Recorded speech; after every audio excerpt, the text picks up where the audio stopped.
क्या आपने कभी सोचा है कि जिन फिल्मों की एंडिंग देखकर हम रो पड़ते हैं, जिन क्लाइमैक्स पर पूरा थिएटर तालियों से गूंज उठा, वो एंडिंग असल में पहले कुछ और होने वाली थी।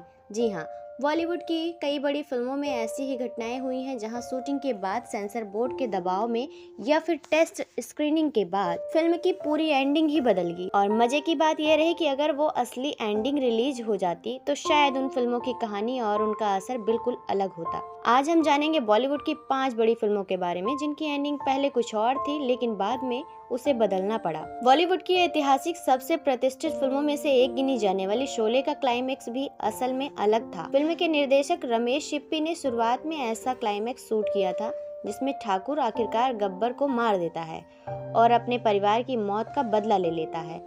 लेकिन जब फिल्म सेंसर बोर्ड के पास गई तो उस समय यह क्लाइमैक्स बहुत हिंसक माना गया। सेंसर बोर्ड को यह भी चिंता थी कि फिल्म में कानून अपने हाथ में लेने का संदेश जा सकता है।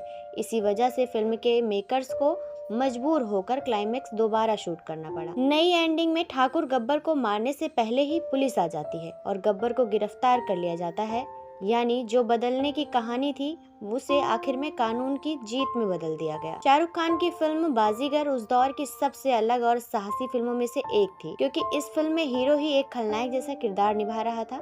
लेकिन कम लोग जानते हैं कि इस फिल्म की 2 अलग अलग एंडिंग शूट की गई थी। पहली एंडिंग में प्लान यह था कि फिल्म के अंत में शाहरुख खान का किरदार पुलिस द्वारा गिरफ्तार कर लिया जाएगा। कुछ लोगों का मानना था कि दर्शकों को हीरो की मौत नहीं चाहिए थी और उसे कानून के हवाले करना बेहतर होगा। लेकिन बाद में निर्देशक जोड़ी अब्बास मस्तान ने फैसला किया कि यह एंडिंग कहानी के भावनात्मक असर को कमजोर कर देगी, इसलिए उन्होंने यह एंडिंग चुनी जिसमें फिल्म का अंत ट्रेजिक होता है और किरदार अपनी कहानी के साथ खत्म हो जाता है। अमिताभ बच्चन और तापसी पन्नू की फिल्म पिंक को आज भी उनके दमदार संदेश के लिए याद किया जाता है। फिल्म का सबसे महत्वपूर्ण हिस्सा उनका कोर्ट रूम क्लाइमैक्स था, जहां आखिर में लड़कियों को न्याय मिल जाता है। लेकिन असल में शुरुआत में कहानी की योजना अलग थी। स्क्रिप्ट के शुरुआती विचार में ये था कि अदालत में लड़कियां केस हार जाएंगी क्योंकि उनके पास ठोस सबूत नहीं थे। लेकिन बाद में फिल्म के मेकर्स ने यह फैसला किया। उनका मानना था कि फिल्म सिर्फ एक कहानी नहीं है बल्कि समाज को एक संदेश भी दे सकती है। इसलिए क्लाइमैक्स को बदलकर ऐसा बनाया गया जहां अदालत लड़कियों के पक्ष में फैसला सुनाती है और संदेश मजबूत तरीके से सामने आता है। अमिताभ बच्चन, अक्षय कुमार और अर्जुन रामपाल की फिल्म आंखें भी अपनी अनोखी कहानी के लिए जानी जाती है। फिल्म के क्लाइमैक्स में बैंक लूट की पूरी योजना खत्म होती है और कहानी अपने नतीजे पर पहुंचती है। लेकिन दिलचस्प बात यह है कि इस फिल्म के 2 अलग अलग वर्जन मौजूद थे। एक वर्जन में अमिताभ बच्चन का किरदार पुलिस के हाथों पकड़ा जाता है और कहानी वहीं खत्म हो जाती है।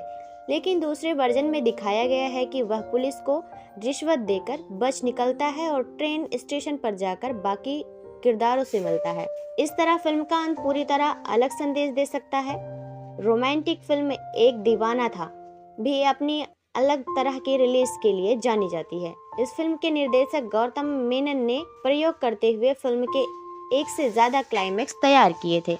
फिल्म के कुछ थिएटरों में एक अलग एंडिंग दिखाई गई जबकि मुख्य रिलीज में एक अलग क्लाइमैक्स रखा गया। एक वर्जन में कहानी का अंत अधिक यथार्थवादी और अलग तरीके से होता है, जबकि दूसरे वर्जन में एक ज़्यादा पारंपरिक और संतोषजनक अंत दिखाया जाता है।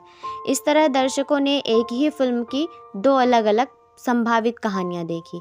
ये तो थी बॉलीवुड की कुछ बड़ी फिल्में जिनकी एंडिंग पहले कुछ और थी लेकिन आखिरकार बदलनी पड़ी, कभी सेंसर बोर्ड की वजह से, कभी दर्शकों की प्रतिक्रिया के कारण और कभी इसलिए कि फिल्म का संदेश ज़्यादा प्रभावी न बन सके। लेकिन एक सवाल हमेशा दिल में रह जाता है, अगर इन फिल्मों की असल वाली एंडिंग रिलीज होती तो क्या हम आज भी इन्हें इतना ही पसंद करते या फिर उनका असर बिल्कुल अलग होता? आपके हिसाब से इनमें से किस फिल्म की ओरिजिनल एंडिंग ज़्यादा दिलचस्प थी? कमेंट में ज़रूर बताइए, क्योंकि बॉलीवुड की दुनिया में कहानी कभी कभी पर्दे पर आने से पहले ही बदल दी जाती है।